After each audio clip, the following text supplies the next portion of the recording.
In board and care and assisted living, there's a wide variety of care needs. Some residents need very little help, while others need a lot. But all residents, like all citizens, have the right to respect, dignity, and choice, regardless of how much or how little assistance they need, regardless of whether they live in a large facility or a small home. As we get older, our capacities decrease, forcing many of us to give up our homes and live in places we might otherwise not choose. Of course, I'd rather be in my own home. So you'd rather be in your own home? Yeah, I bet. That's impossible. So is this like home to you in a way? Well, it's closer than anything else, you know. What makes that so? What makes a place seem like home? Well, you know everybody, and they'll help you if you need help. There's worse places I've been in. Sloppy care, and paying attention to you. You were down whether you lived or died. And they do around here? Yeah, I think so. I think Julia does. Are you ready, Roger? Yeah. I'll get you out here so you can have a free run at it. What do you say? Where to go? Ready as you are.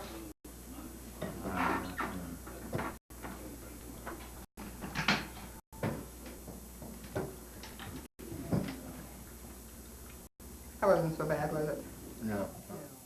Meeting the challenges of adapting to a whole new environment at a time of life when our capacity to adapt is reduced calls for extraordinary courage. Well, it could be bigger, but really, as long as we're together, it doesn't make much difference. He gets sick, I know it in the night. He, he has spells where he'll cry or something in the night. Gladys, how long do you think you'll be here? Till we die, probably. Yeah, so this is going to be home for the rest of your life. Probably. How does that feel to you? Well, we accept it, you know.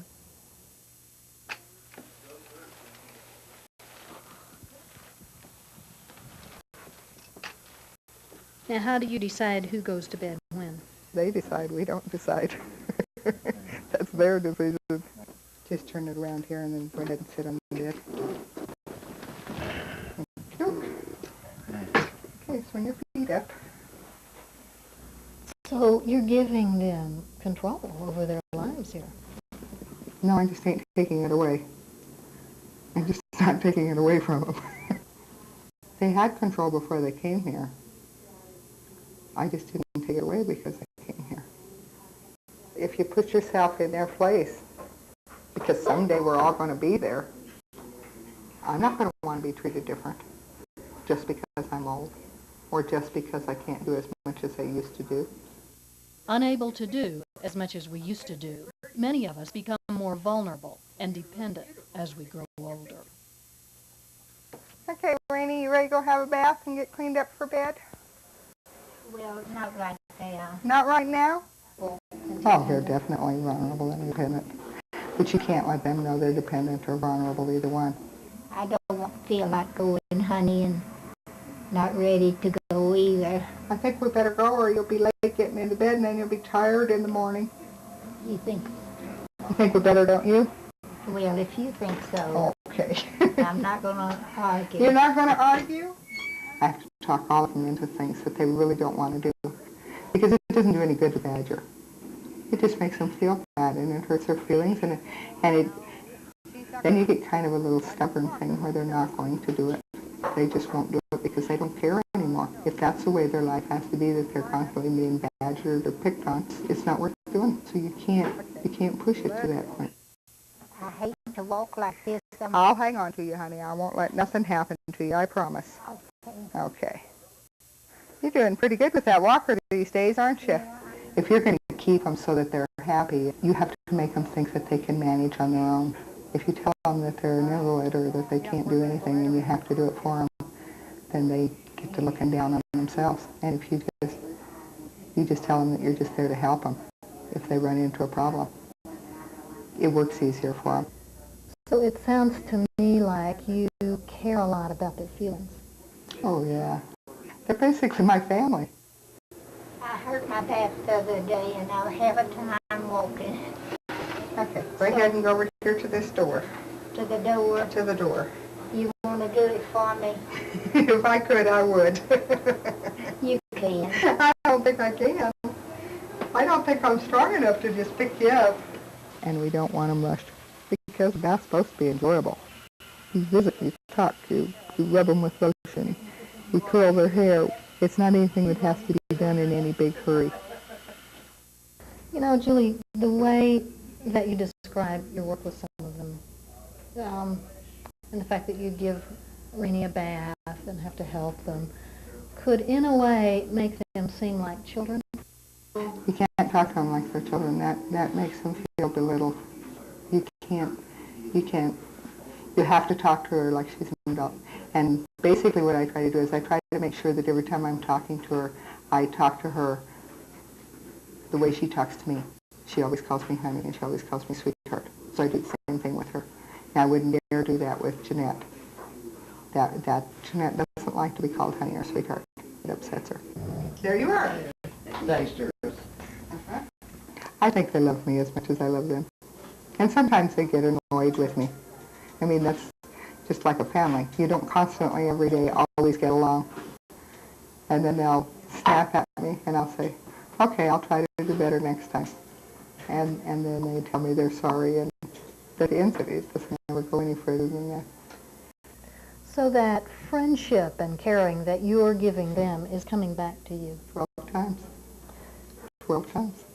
I can only give it once. The 12 residents of the Craft home may be getting a little hard of hearing. Their minds may not be quite as sharp. They may be less able to get around, and the arteries in their hearts may be getting clogged. But those old hearts are no less able to feel love, joy, sadness. These days you are in my thoughts always. I love you, Sister Minnie. You're someone who is very special for lots of wonderful reasons, but most of all just because you're you. Have a wonderful Valentine's Day. Do you want a Kleenex? You're crying, honey. Here you go. Thank you. One of our major tasks is helping staff understand residents' rights. And how do you teach someone how to preserve someone's dignity, how to have compassion, especially when maybe the resident isn't being kind to you. The thing I've learned more than anything is that all behavior has a reason, and that if you can look at the person and then love them and then sort through why are they behaving this way, what seems strange to us might be logical to them. You know, they're trying to cope with moving into a new situation, and, you know, like you were saying, especially here, where they have 60 some other people that they have to blend in with, plus all the care providers. That's a major adjustment in life. When we're old, we still are very sensitive to our surroundings, to how we are treated. You're a good talker. Do you have any good stories you could tell me? He says about 100 times a day, I love you so. And that helps me. And I know I say it 100 times, and I mean it just about that many, you know. But at this time of life, we are less able to make our surroundings what we like, or to leave when they're not what we like. If I didn't have arthritis, I could walk and I could get up and cook for us and things like that. Everybody's so kind to us, do so many things for us. We appreciate it. So the quality of our lives, when we need assistance in living, depends to a very large extent on the compassion and understanding of our caregivers. Did you know how to play the guitar? Or Yeah, and she bought me that guitar. Oh. Is she your friend? Yes, she's my friend. Uh-huh. She's one of the nurses that works here. She takes care of me. Every morning, she come put my clothes on me. If they need somebody to talk to, they can always come to me and I'll listen to them, and 'cause they all need somebody to talk to. Okay, here, let's get you tucked in there. She likes her, Thank you like your back covered, huh? Mm-hmm. That way you stay nice and warm. Okay, well, you go to sleep for a while, Gertrude. Mm-hmm. Rest up. Okay? Where you going? I will just check it, close the door a little bit. You don't go there right now. See, okay, I'll stay with you for a little while till you fall asleep. If they need something, they come looking for me, and I mean, they trust me, and somebody new comes in, they don't want him in the room, they want me. So it's kind of like if they were, part of my family. That's the way it is. Most of them don't have any other family except, us taking care of them. Well, I think it makes them feel like they're wanted, that we care about them.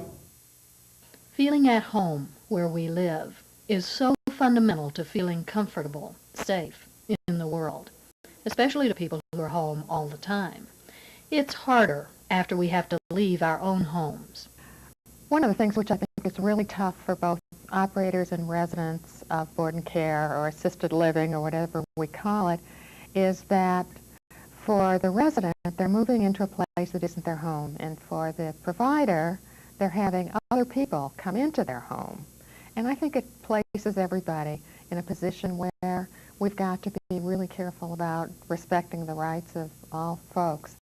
To honor people, to recognize their cultural diversity, to not only know who that person is at the time they come into the facility, but who was the person 5 years ago and 10 years ago, and how did they fit into their family structure, and what can they really contribute to make their new home a happy home. It would be important for owner-operators to try to maintain more of a sense of humor in their dealings with their residents, and to develop more of a, and to encourage more of development of friendship between residents so that they actually feel like they're more of a family. Because it's a family. I mean, they all live in the same place. They got to get along. They might as well be friends. Being at home means different things to different people. The feeling that you can do what you want when you want to. That's a home. As long as you don't interfere in another person's life. You got the clean bathrooms, clean rooms, and living, everything is changed once a week. And the place actually feels like home. Well, they have respect for one another, yes, they do. And they're very cooperative when it comes to helping one another. And if you're late for a meal, they'll call you. And now every morning I have been on antibiotics for a little while. And I've been oversleeping, And now they call me every morning. It just makes you feel, well, they remembered you're here. Everybody who's here in this country, no matter how young or old, how able or incapacitated, has the same rights. The right to dignity, respect, and choice.